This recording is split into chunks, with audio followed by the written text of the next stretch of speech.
बस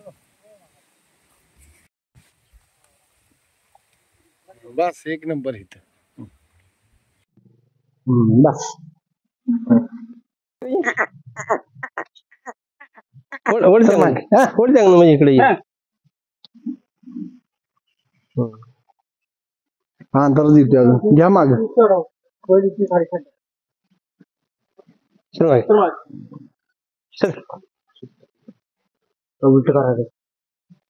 एक नंबर. बस बावधन खिलारमध्ये आपल्या सर्वांचं स्वागत.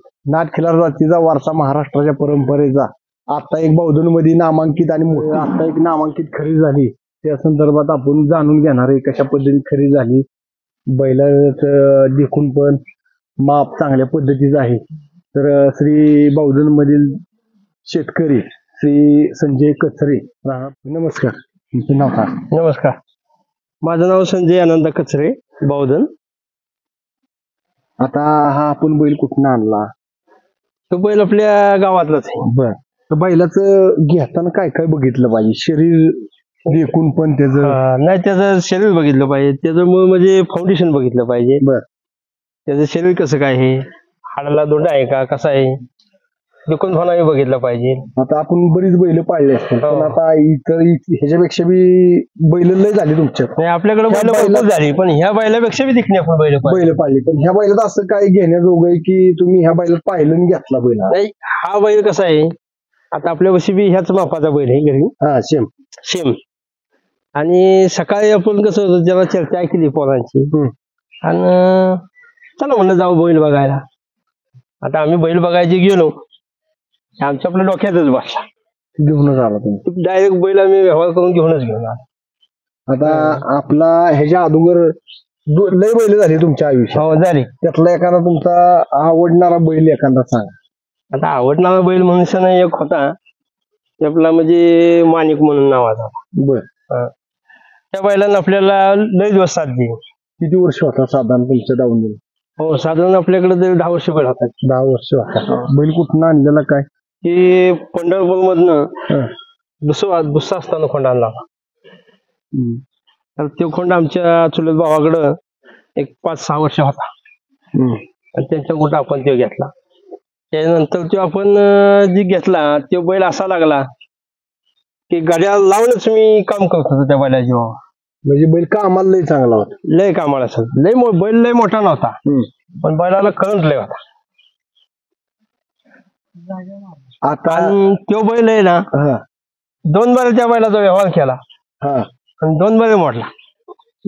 दिला नाही तुम्ही? दिला नाही. आणि मग शेवटच्याला आपला तुमच्या दावणीला जागेवर पडला. असा तो बैल म्हणजे मला त्या बैलानं ना मागच्या बैलांची कधी आठवणच होऊन दिली नाही. एवढा चांगला होऊन गेला तुमचा, एवढा चांगला बैल होऊन गेला. पण आता दुसरी गोष्ट सांगायची झालं की एक तुमच्याकडे जातीवंत खोंड आणला होता त्या काळात, त्याची काय अपघाती मृत्यू झाला, त्याबद्दल आम्हाला जाणून घे. त्या बैलाचं ईद पडून काय झालं? आता ते कसं आहे, आता ते निसर्गाचं आहे सगळं. हो, तरी बी आता तो बी बैल चांगला होता. राहणारा क्षण आहे तो. नाही, तुम्ही शकत नाही, तो बैल तर मी आयुष्यात कधी दिसू शकत नाही. कारण 12-20 बैलांना जिथं गाडा निघाला नाही बघा आपल्या बावधनचं, त्यात मी तो दुसरा असताना खोंड घातला. बारीक असताना त्या बैलाला घातला. बारीक असताना आमच्या समाजातले ते भांडास कचरे म्हणून होते, त्यांना तो खोंड आपल्याला तिथे घालायला लावला. म्हणजे घाल तो खोंड इथं, म्हणजे काय नाही होत. अहो म्हणलं अण्णा बारीक वासरू आहे, म्हणलं नको घालायला. ते म्हणजे घाल. मग त्या टाइमाला ते वासरू जेव्हा झोपलं होतं ना, 8 बैलीत आम्ही घातलं त्याला, पण हौसच पुरी केली त्या बैलाला. आणि त्याच्यानंतर आपल्या बावधन मध्ये शर्यतीचा अड्डा तयार होता. त्या अड्ड्यात आम्ही झोपला बैल तो खोंड. आमच्या त्या मावस भावाच्या बैलाबरोबर अड्ड्यात त्यांच्या नावा गाडी नोंद करून अड्ड्यात उतरवला, पळावला. तर ती 4 गाड्यामध्ये गटपास गाडी त्यांनी केली. सर्व चौहजबी खोंड होता. चौहजबी खोंड.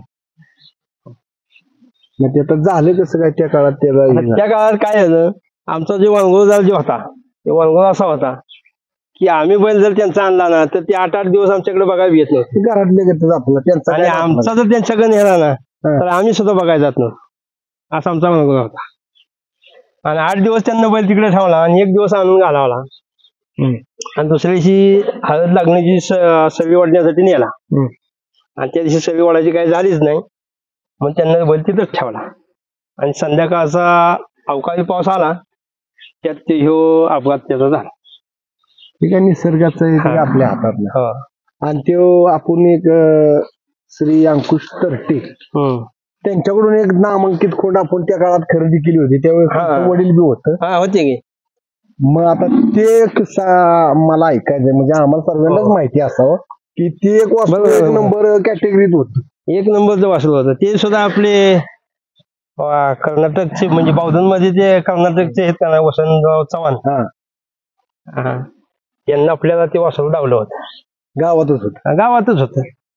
आणि ते आमच्या वडिलांचं त्याचं बोलणं झालं त्यावेळेस मला 15 ऑगस्ट होतं त्याशी बघा. त्याशी बोलणं झालं त्यांचं. आणि मग ते आम्ही बघायला गेलो. दुसरं असताना वासरू फुल माप होत. एवढ्या लहान वयात त्याचं फुल माप होतं मोठ्या बैलागत. मग ते बघितलं, ते आमच्या वडिलांच्या डोक्यातच म्हणजे ते आजच घेऊन जायचं. मग ते व्यवहार केला आणि त्या दिवशीच आम्ही घेऊन आलो. आणि परत काय झालं, ती त्यांच्या घरात जरा वादविवाद झाल्यामुळं आम्ही 8 दिवसानं परत त्यांना मागायला घेऊन टाकलं. म्हणजे आपण पैसे काय दिले नाही? पैसे दिले होते आम्ही त्यांना. पण ती कसं होतं, आम्ही आमच्या वडिलांना लय समजूतता घेऊन त्यांना ते मागायला दिला. त्यांच्या घरात काहीतरी 4-5 दिवस चूल पेटली नव्हती बैल दिल्यानंतर त्यांच्या घरात जरा वादावाद झाली की त्या बैलाची आठवण ती पोरांना पाळला होता, त्यामुळे द्यायचं नाही म्हटले. मग त्या बी माणसानं हौसेनं बैल आणला होता.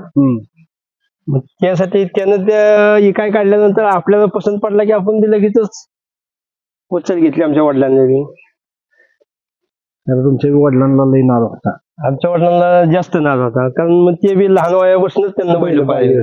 चांगली नामांकित बैल असायची आणि मोठ्या मापाची बैल असायची. आता आज नवीन खरेदी झाली, त्यांची थोडीफार काहीतरी उणीव तुम्हाला जाणवतच असते की आज ते असतं तर जरा वेगळ्या जाणवते.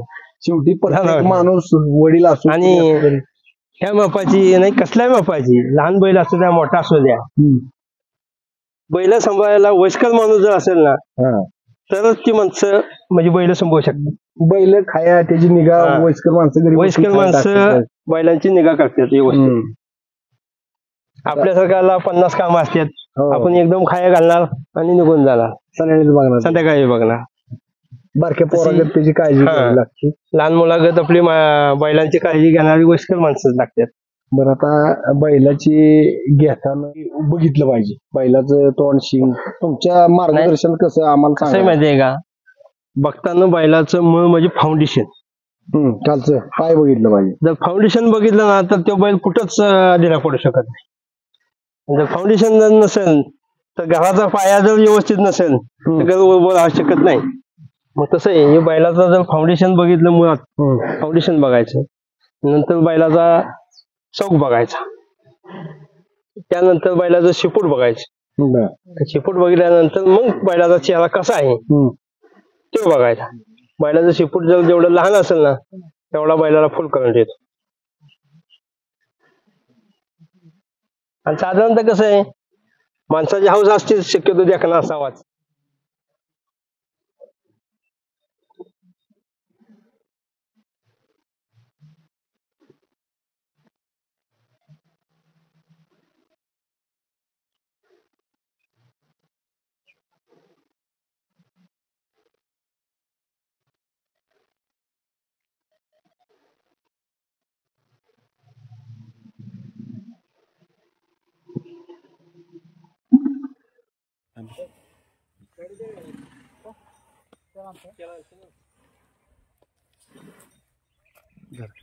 त्यांचा माईक घ्या, ते पुस काढून.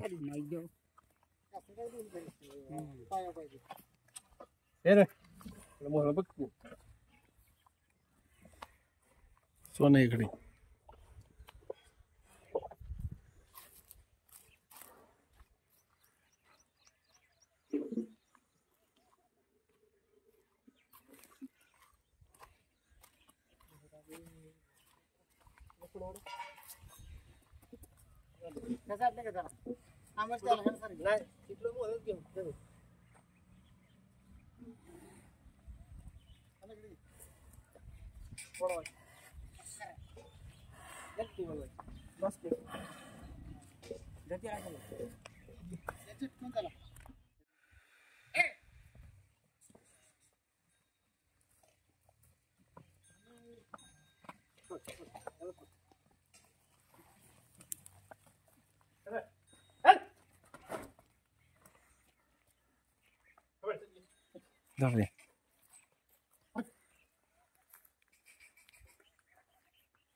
सर